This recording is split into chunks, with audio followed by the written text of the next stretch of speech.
So hello guys, आज की video में हम बात करेंगे कि अगर आपको अपना बर्थ सर्टिफिकेट बनवाना है, यानी कि आपको अपना अभी तक बर्थ सर्टिफिकेट नहीं बनवाया है और उसको साल भर से ज़्यादा हो चुके हैं, यानी कि 2 साल, 5 साल, 10 साल, 50 साल, 75 साल जो भी हो गया है, यानी कितने भी साल हो चुके हैं, और अगर अब आपको उसकी जन्म प्रमाण पत्र की ज़रूरत पड़ रही है तो आप अपना जो बर्थ सर्टिफिकेट यानी जन्म प्रमाण पत्र अब वो कैसे बनवा सकते हैं।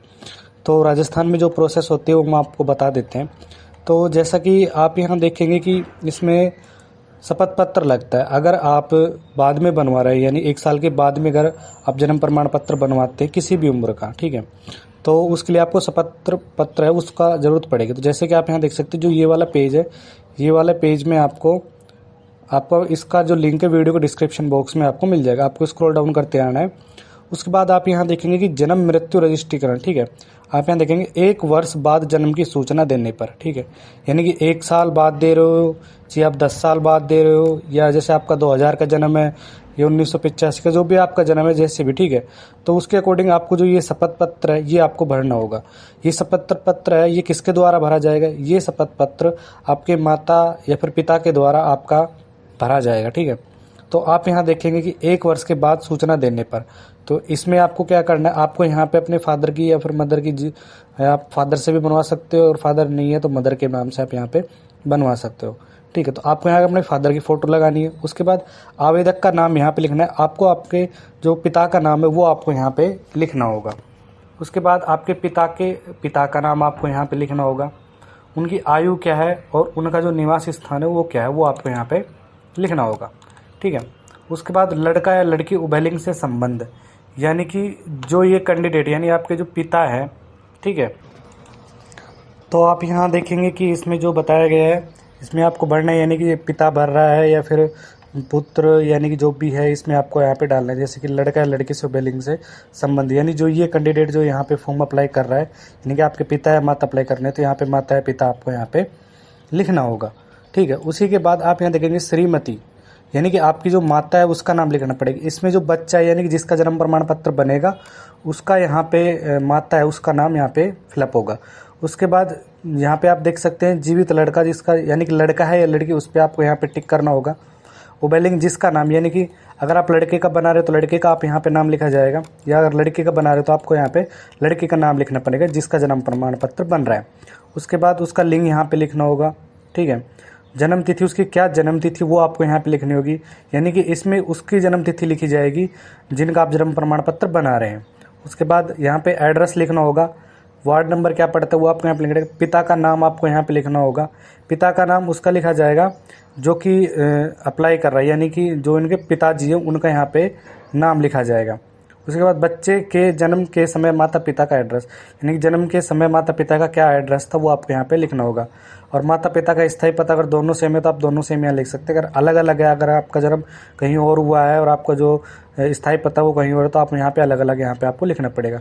और कहाँ पे गाँव में जन्म दिया है तो आपको यहाँ पे लिखना पड़ेगा कि कौन से गाँव में आपने जन्म दिया, तो उस गाँव का आपको यहाँ पे नाम लिखना होगा।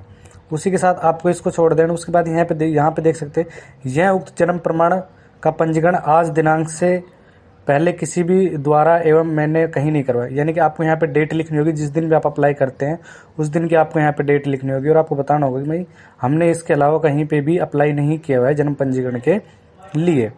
उसके बाद आपको यहाँ पे आपके फादर के जो हस्ताक्षर वो आपको यहाँ पे करवा लेने हैं। उसके बाद मैं यहाँ पे भी आपके जो फादर का नाम है वो आपके फादर का या मदर का नाम यहाँ पे आपको लिखा जाएगा, अगर जो भी कैंडिडेट अप्लाई करता है उसका, ठीक है। आप यहाँ देखेंगे उसके बाद आपको यहाँ पे अपने फादर और मदर जो भी अप्लाई करते हैं उनका एक सिग्नेचर करवा लेना है, जो भी आवेदक कर रहा है उसका, ठीक है। उसके बाद जो ये वाला ब्लैंक है इसको आपको ब्लैंक छोड़ देना है। ये जो आपके मजिस्ट्रेट यानी तहसीलदार होंगे वो ही यहाँ पे डेट लिखेंगे, ठीक है, वो आपको यहाँ पे डेट लिख के देंगे। और उसके बाद आपको यहाँ पे साइन करवाना है मजिस्ट्रेट का और यहाँ पे सील मोहर टिक के यानी कि स्टैंप लग जाएगा। उसके बाद जो ये आपका शपथ पत्र है ये पूरा प्रॉपरली आपका फर्स्ट पेज है ये आपका क्लियर हो जाएगा। ऐसे ही आपको जो नीचे वाला सेकंड पेज है आपको हम यहाँ पे दिखा देते हैं। जो ये सेकंड पेज है ये सेम है, ये भी आपको सेम डिट्टो ही भरना होगा, क्योंकि एक जो पेज है वो आपका जो तहसील होती है जो भी वहाँ पे आपका जो एक पेज है वो वहाँ पे रख लिया जाता है, ठीक है। तो ये चीज़ आपको ध्यान रखनी, दोनों पेज आपको भरने हैं। दोनों शपथ पत्र भरने के बाद आपको क्या करना है एक शपथ पत्र ही होगा और एक ऊपर वाला, दोनों शपथ पत्र आपको पूर्णतः भर लेने। यहाँ पे आपको अपने फादर मदर जैसा ऊपर बताया गया था वैसे ही सेम इसको जो शपथ पत्र है ये आपको भरा जाएगा। एक आपके तहसील में रख लिया जाएगा और एक आपको वापस दे दिया जाएगा। उसके बाद आपको जो ये जो ग्राम सेवक, सरपंच, आंगनबाड़ी कार्यकर्ता की रिपोर्ट है, इनको भी आपको प्रमाणित करवाना पड़ेगा। ठीक है, प्रमाणित किया जाता है कि यहाँ पे आप देखेंगे प्रमाणित किया जाता है। ठीक है, यहाँ पे जिस भी बच्चे का या फिर बच्ची का अगर आप अप्लाई कर रहे हो उनका यहाँ पे नाम लिखा जाएगा। ठीक है, उसके बाद उनके फादर का नाम लिखा जाएगा, उनकी माता का नाम, उनकी जाति क्या है, उसके बाद निवासी, तहसील, जिला। ठीक है, ये सभी चीज़ें भरनी है। उसके बाद आज दिनांक डैश तक आंगनबाड़ी केंद्र में जन्म मृत्यु प्रमाण पंजीकरण नहीं है। ठीक है, यहाँ पे वो डेट लिखी जाएगी, वो आंगनबाड़ी कार्यकर्ता, यानी कि जब भी आप अप्लाई करें जब तक कि आप यहाँ पे डेट करवा सकते हो। उसके बाद आंगनबाड़ी कार्यकर्ता है उसकी आपको यहाँ पे साइन करवा लेने हैं। उसी के साथ आपको नीचे यहाँ पे दिखाया गया है, इस पे आपको सेम वही ऊपर वाला सेम भरना है। ठीक है, जिसका भी बर्थ सर्टिफिकेट बना रहे उसका नाम, उसके father name, mother name, caste, ठीक है, कहाँ के रहने वाले, तहसील, जिला। ठीक है, ये सभी चीज़ें आपको वहाँ पे भरवा लेनी। पंचायत यानी जो आपका सरपंच होता है उसके यहाँ पे साइन होंगे और यहाँ पे उनकी मोहर टिकेगी। उसके बाद जो थर्ड है, आपको यहाँ पे क्या करना है, जो आपके ग्राम सचिव है यानी कि जो आपके ग्राम सचिव यानी कि गाँव के जो ग्राम सेवक होते हैं उससे आपको ये भरवा लेना है। उसके बाद वहाँ वो भी अपने साइन और मोहर टेक के आपको यहाँ पे दे देगा। जैसे ही आप ये सब कर लेते हो उसके बाद आता है दो शपथ पत्र। दो शपथ पत्र यानी कि दो गवाह के आपको चाहिए होंगे। ठीक है, यानी कि जो भी आप जिसका भी आप बना रहे हैं तो उसके लिए दो गवाह की ज़रूरत पड़ेगी। गवाह में आप जैसे कि अगर जिसका भी बना रहे हैं जिसकी भी डेट ऑफ बर्थ है उससे थोड़ा बड़ा ही आपको रखना है, उनसे बड़ा ही होना चाहिए। ठीक है, तो वहाँ यहाँ पे उनका नाम लिखा जाएगा, जो भी गवाह है उनकी गवाह की फ़ोटो यहाँ पे लगी जाएगी। उसके बाद गवाह के पति पत्नी श्री जो भी है उनका यहाँ पे नाम लिखा जाएगा, उनकी क्या कास्ट है, कहाँ के रहने वाले, तहसील क्या है, उनका ज़िला क्या है, वो यहाँ पे लिखा जाएगा। यहाँ पे आप देख सकते हैं मैं शपथपूर्व बयान करता हूँ कि विक्रा श्रीमती श्री। ठीक है, यहाँ पे आप देख सकते हैं श्रीमती श्री, यहाँ पे जो भी अप्लाई मतलब जो भी गवाह है उसका यहाँ पे नाम लिखा जाएगा। ठीक है, उसी के बाद वो कहाँ का रहने वाले दोबारा यहाँ पे लिखा जाएगा। उसी के साथ आप यहाँ देखेंगे मैं शपथपूर्व बयान करता हूँ कि जो भी आप यहाँ पे लिखेंगे यानी कि अमन कुमार या फिर आप फादर का या फिर मदर या फिर जिसका भी आप बना रहे हैं। ठीक है, तो आपको यहाँ पे नाम लिखना है। जैसे हम किसी बच्चे का भी बना रहे हैं फिर कोई भी हो तो उसका यहाँ पे नाम लिखा जाएगा। उसका नाम लिखा जाएगा जिसका जन्म प्रमाण पत्र बन रहा है, उसके फादर का नाम यहाँ पे लिखा जाएगा, उनकी कास्ट क्या है, तहसील, ठीक है, कौन सा क्या ज़िला पड़ता है, और वहाँ पे यहाँ पे आप डेट लिखेंगे जब भी आप अप्लाई कर रहे हैं। ऐसे ही आपको शहर, तहसील, ज़िला आपको यहाँ लिख देना है। उसी के बाद यहाँ पे जो भी आपका गवाह है उसका आपको यहाँ पे साइन करवा लेना है। ठीक है, साइन करवाने के बाद आपको ऐसे ही सेम डिट्टो एक है, एक पेज इसका ही आप दोबारा निकलवा लेना, जो ये वाला पेज है। ठीक है, ऐसा ही मतलब एक तो ये आपका फादर का हो जाएगा, ये ऐसा ही आपका जैसे यहाँ पे देख सकते हैं स्वयं का लिखा हुआ है, तो स्वयं का यानी कि आपके फादर द्वारा ये भरा जाएगा। उसी के बाद जो फादर की है तो आप फादर भर देगा। उसके बाद आप यहाँ देखेंगे सरकारी कर्मचारी, इसको आपको रहने देना है। उसके बाद जो ये गवाह वाला है इसमें गवाह के हैं वो आपको डिटेल यहाँ पे भरनी होगी। ठीक है, तो यहाँ पे जो गवाह है उसका यहाँ पे पूरा डिटेल यहाँ पे भरा जाएगा। उसके बाद ऐसा ही सेम एक डिट्टो आपको नीचे मिल जाएगा, उसके लिए आपको दूसरे गवाह को आपको भरना पड़ेगा। और बाकी जो ये ऊपर वाला था ये स्वयं का यानी कि आपके जो फादर है उसके द्वारा ये भरा जाएगा, फादर मदर जो भी आवेदन करवा रहे हैं। ठीक है, तो ये आपके फादर द्वारा भरा जाएगा, आपका यहाँ पे फादर का नाम। ठीक है, उसके बाद आपके फादर का नाम आएगा, यहाँ पे कास्ट, निवासी, जिला, उला, ये सारी चीज़ भरनी नहीं है। उसके बाद आप यहाँ देखेंगे कि जो भी आपके फादर उनका नाम यहाँ पे लिखा जाएगा। और शपथपूर्व बयान करता है कि जैसे कि अमन कुमार, ठीक है, फ्रॉम जो भी आपका नाम जैसे अमन कुमार हो या फिर कुछ भी हो, उनके फादर नेम, उनकी कास्ट जो भी है ये आपके फादर या मदर द्वारा भरा जाएगा। और दो गवाह के आपको जो ये भरने हैं। ठीक है, उसके बाद ये सब करवाने के बाद आपको प्रमाणित करवा लेना। मोहर टिकवाने के बाद यानी स्टैंप लगवाने के बाद आपको नोटरी भी करवानी है। इस पर नोटरी करवाने के बाद आपको अपने संबंधित रजिस्ट्रार यानी कि तहसीलदार के पास जाना है। तहसीलदार को आपको अपने सभी डॉक्यूमेंट अटैच कर लेने, यानी कि आपके पास जो भी आधार कार्ड हो, दोनों गवाहों के आधार कार्ड होने चाहिए, आपके फादर या मदर के आधार कार्ड है वो आपको अटैच करने हैं। तो ये सारे डॉक्यूमेंट आपके पास आधार कार्ड के अलावा 10th की मार्कशीट, 8th की मार्कशीट, जो भी आपके डॉक्यूमेंट पड़ते हैं वो आपको वहाँ पे लगा लेने हैं, ताकि आपकी जो डेट ऑफ बर्थ है उसके अकॉर्डिंग जन्म प्रमाण पत्र बन सके। ठीक है। तो ये सभी करने के बाद आप नोटरी करवा लेते हैं, तो उसके बाद आपके जो संबंधित तहसील है उसमें आपका जो जन्म का रिकॉर्ड है वो रिकॉर्ड कर ले जाता है। उसके बाद जो आपको एक पेज दिया जाता है, वो एक पेज जो ये वाला पेज है ये आपको यहाँ पे दिया जाएगा। हम आपको दिखा देते हैं। जैसे आप देखेंगे ये वाला जो पेज है, एक पेज आपको ये दे दिया जाता है। उसके बाद ये पेज आपको जो भी आपके नज़दीकी ई मित्र पड़ता है तो आप वहाँ से भी जाके उसको ऑनलाइन करवा सकते हैं। अगर आपके पास नहीं कर ई मित्र के पास नहीं जाना चाहते तो आप खुद से भी इसको अप्लाई ऑनलाइन कर सकते हैं। अप्लाई ऑनलाइन करने के बाद आपको जो अपने संबंधित ग्राम सेवक है उसके पास आपकी जो प्रोफाइल है वो चली जाएगी। ठीक है। उसके बाद जो उसके पास जाने के बाद वो चेक करेगा, अगर डाटा सारा सही होता है तो वो आपको वहाँ पे बुलाएगा। आपको बुलाएगा तो आपके पास जो ये वाला जो पेज है जो आपको तहसील से मिला हुआ था वो पेज आपको लेके जाना पड़ेगा, और आपके जो संबंधित डॉक्यूमेंट है यानी 8वीं 10वीं आधार कार्ड जो भी आपने इसमें अटैच किए डॉक्यूमेंट, वो सारे डॉक्यूमेंट भी आपको ले जाने होंगे। प्लस में अब जब आप फॉर्म अप्लाई करते हैं तो उसके पास 2 पेज और मिलते हैं आपको, तो वे दोनों पेज भी आपको ले जाने होंगे। तो जैसा कि आप यहाँ देख सकते हैं, हम आपको यहाँ पे दिखा देते हैं। आप यहाँ देखेंगे कि जो ये जन्म वाला जो है इस पर आपको क्या करना है, सबसे पहले आपको अपने ब्राउज़र में आना है। ऑनलाइन जो आपको करना है, आपको यहाँ पे आना है और पहचान पोर्टल लिख के आपको सिंपल सा सर्च कर देना है। पहचान जैसे ही आप लिख के पहचान पोर्टल सर्च करते हो तो राजस्थान का जो रजिस्ट्रेशन का जो सिस्टम है वो ओपन होके आ जाएगा। तो आपको सिंपल सा इस पर क्लिक कर देना है। क्लिक करने के बाद इसके बाद आपको जो ये साइट आएगी, इसके बाद आपको थोड़ा सा स्क्रॉल डाउन करते हुए नीचे आना है। जैसे ही आप इस पर नीचे आते हैं, आप यहाँ देखेंगे कि आमजन आवेदन पत्र भरें, इस पर आपको क्लिक करना है। जैसे ही आप इस पर क्लिक कर देते हैं, उसके बाद जो जन्म मृत्यु प्रमाण पत्र की जो साइट है वो आपके सामने यहाँ पे ओपन हो जाएगा। आप यहाँ देखेंगे ऑनलाइन भरे आवेदन प्रपत्र का प्रिंट, माता पिता की पहचान संबंधी दस्तावेज, यदि जन्म 30 दिवस से 1 वर्ष के आवेदन है तो जिला रजिस्ट्रार की अनुज्ञा पत्र हेतु शपथ पत्र, जो कि हमने आपसे पहले बताया था कि आपको जो एक पेज है वो तहसील से मिलेगा, वही पेज इसमें यहाँ पे बताया गया है। यदि जन्म 1 वर्ष के पश्चात आवेदन पर तो प्रथम श्रेणी के मजिस्ट्रेट का अनुज्ञा पत्र होना चाहिए। ये वही अनुज्ञा पत्र है जो हमने आपसे पहले बताया था कि आपको जो आपके तहसीलदारों से साइन और मोड करवाने के बाद आपको यहाँ पे लेके आना पड़ेगा। ठीक है।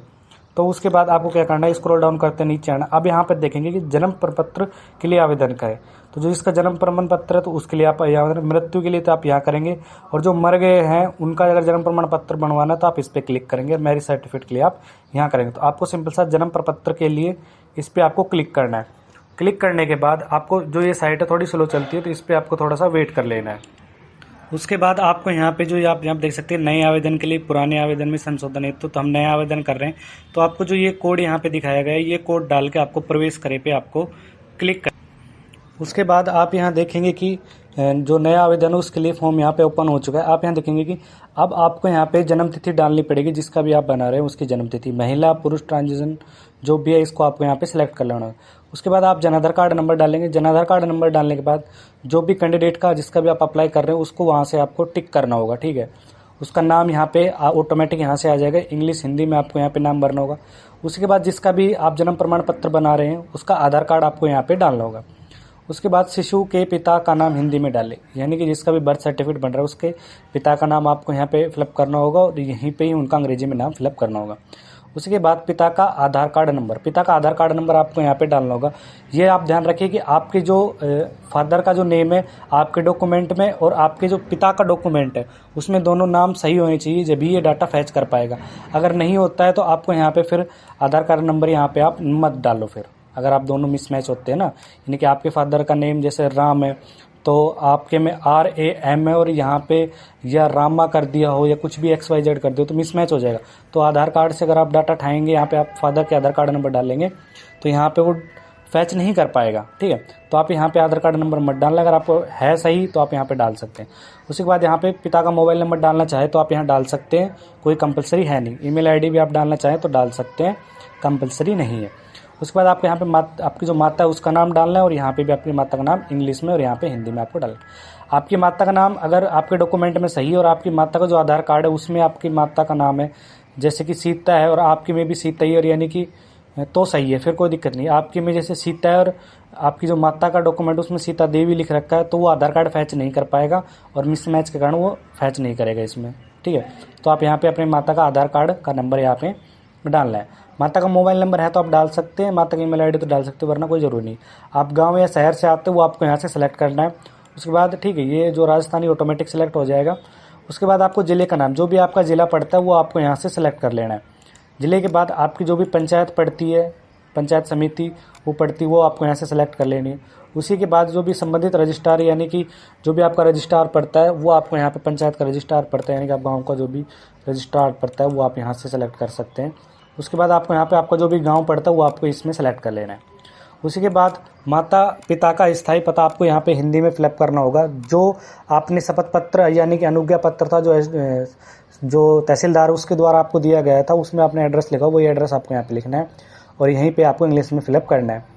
क्या सही जन्म के समय माता पिता का यही स्थान है, यानी कि जन्म के समय यही स्थान है तो आप हाँ करेंगे, नहीं तो आप नो भी कर सकते हैं। ठीक है, अगर नहीं है, अलग अलग है तो आप नहीं कर सकते हैं, सेम है तो आप हाँ कर सकते हैं। उसके बाद बच्चे के जन्म के समय माता पिता का पता यहाँ पे आपको हिंदी में लिखना है, यानी कि आपका जब जन्म हुआ था, जब कहाँ पे आपका जन्म हुआ था, वहीं पे ही माता पिता का जो एड्रेस वो आप यहाँ पे हिंदी और इंग्लिश में आप यहाँ पे लिख सकते हैं। यहाँ पे आपको पिन कोड लिखना है। अब यहाँ पे देखें संस्था, अगर आपके कोई संस्था में हुआ है, यानी कि आपका कोई अस्पताल है जो भी है, तो आपको यहाँ पे सेलेक्ट करना है। अगर आप गैर संस्था सेलेक्ट करते हैं तो आपको यहाँ पे स्थान देना पड़ेगा, यानी आपका जो जन्म है वो कहाँ पे हुआ है। गाँव में हो तो आप गाँव को आपके यहाँ पे नाम डाल सकते हैं। हिंदी में आपको यहाँ पे फिलअप करना है, उसी के बाद आपको जो इंग्लिश में वो फिलअप कर देना है। उसी के साथ यहाँ पे इत्तला देने वाले का नाम हिंदी में, इत्तला आपका जो भी आपके फादर के नेम से भरा गया, तो इत्तला आपके फादर या मदर दे रहे हैं, यानी अनुज्ञा पत्र में पहले आपके मदर या फिर फादर का अकॉर्डिंग उन्होंने भरा था, तो उसके अकॉर्डिंग आपको यहाँ पे भरना है। इत्तला आपको यानी फादर दे रहा है तो आपको फादर का नाम यहाँ पे देना होगा और फादर का यहाँ पे इंग्लिश में नाम आपको भरना होगा। उसी के बाद आपके जो इत्तला देने वाले का आधार नंबर वो आप यहाँ पे डाल सकते हैं। यहाँ पे अपने जो, अगर आपका फादर अप्लाई कर रहा है तो आप यहाँ फादर का अपना आधार कार्ड नंबर यहाँ पे दे सकते हैं, यानी कि सूचना जो दे रहा है वो आपके फादर ही दे रहे हैं। ठीक है, फादर या मदर। उसके बाद इत्तला देने वाले का मोबाइल नंबर, यहाँ पे आप मोबाइल नंबर लिख सकते हैं। यहाँ पे अपने मोबाइल नंबर वही लिखे, क्योंकि खुद के ही मोबाइल नंबर लिखे, ताकि बाद में जो OTP आएगा, यानी कि आप जब भी अपना जन्म प्रमाण पत्र डाउनलोड करेंगे या फिर मैसेज करेंगे तो सभी डिटेल इस पर आएगी, तो इसी मोबाइल नंबर को अपना पर्सनल नंबर यहाँ पे अपना फिलअप करें। उसके बाद ईमेल ID भी लिख सकते हैं आप। इत्तला देने वाले का पता आप यहाँ लिख सकते हैं। उसके बाद सूचना की दिनांक, यानी कब आप इसको अप्लाई करवा रहे हैं वो डेट आपको यहाँ पे लिखनी है। यानी कि अप्लाई का मतलब है कि जब आपने वो फॉर्म भरा था, अनुज्ञा पत्र भरा, तो उसमें आपने डेट लिख रही होगी, वो आपको यहाँ पे डेट यहाँ पे लिखनी है। उसके बाद टिप्पणी में आप कुछ भी टिप्पणी लिख सकते हैं, वरना आप इसको रहने दे सकते हैं। उसी के साथ माता के निवास के नगर या गाँव का नाम, यानी कि आपकी जो माता है उसका जो निवास है यानी कि गाँव है, वो उसका नाम यहाँ पे आपको लिखना है। यहाँ पे आपको माता पिता माता आपकी जो रहती है। उसके बाद यहाँ पे देखें गाँव या शहर, नगर या गांव, गांव है तो आप गांव सेलेक्ट कर सकते हैं। उसके बाद जो भी राजस्थान है, उसके बाद आप यहाँ देखें जो भी आपका जिला पड़ता है वो आपको यहाँ से सेलेक्ट कर लेना है। हिंदू, मुस्लिम, सिख, ईसाई, पारसी, बौद्ध, जो भी आप इसके अकॉर्डिंग आप यहाँ सेलेक्ट करेंगे। पिता की शैक्षणिक स्थिति है, अगर आपके माता पिता अगर पढ़े लिखे हैं तो उसके बाद पिता के आप यहाँ देख सकते, नहीं है तो आप निरक्षर कर सकते हैं। उसके बाद माता का भी आप यहाँ देखेंगे, साक्षर है तो साक्षर कर सकते हैं, नहीं आप निरक्षर छोड़ सकते हैं। ठीक है, उसके बाद पिता का व्यवसाय, पिता का व्यवसाय क्या है वो आप यहाँ से सेलेक्ट कर सकते हैं। आप यहाँ देख सकते हैं व्यवसाय तकनीक की यहाँ पे बहुत सारे आपको मिल जाएंगे, उसके अकॉर्डिंग आपको अपना जो पिता का व्यवसाय वो आप यहाँ सेलेक्ट कर सकते हैं। माता का व्यवसाय भी आप यहाँ से सेलेक्ट कर सकते हैं, जो जिस भी अकॉर्डिंग आपको अपना लग रहा है। उसके बाद विवाह के समय माता की आयु, यानी कि आपकी जो माता है उसकी विवाह के समय क्या आयु थी, तो वो आपको यहाँ पर डालनी है। ध्यान रखें कि आपको 18 से, मतलब 18 तो नहीं, 21 साल से कम तो आपको रखनी नहीं है, तो उसके अकॉर्डिंग आपको अपना देख लेना है कि कब भी आपका जो जन्म है हुआ था। उसके बाद आप यहाँ देखेंगे शिशु के जन्म के समय माता की आयु पूर्ण वर्षों में, यहाँ पे आपको पूर्ण वर्षों में यहाँ पे लिखना है। उसके साथ इस शिशु को सम्मिलित करते हुए माता के जीवित जन्मे शिशुओं की संख्या क्या है, यानी कि आपको लगा के आपके टोटल जो भी भाई बहन है वो टोटल मिला के आप कितने हो। ठीक है, तो आप यहाँ पे यानी कि जन्म हुए उनका यहाँ पे लिख सकते हैं, एक ही लिख सकते हैं आप, कोई दिक्कत नहीं है। उसके बाद आप यहाँ लिखेंगे अवणित। अवणित का मतलब होता है कि भाई अगर आपका घर जन्म, जो आपका जन्म है वो घर पर ही हुआ है तो आप अवणित पे सिलेक्ट कर सकते हैं। ठीक है, यानी कि आपका रिकॉर्ड कहीं नहीं है, अगर आपका जन्म घर पर ही हुआ है तो आप अवणित पर सिलेक्ट रहने देना।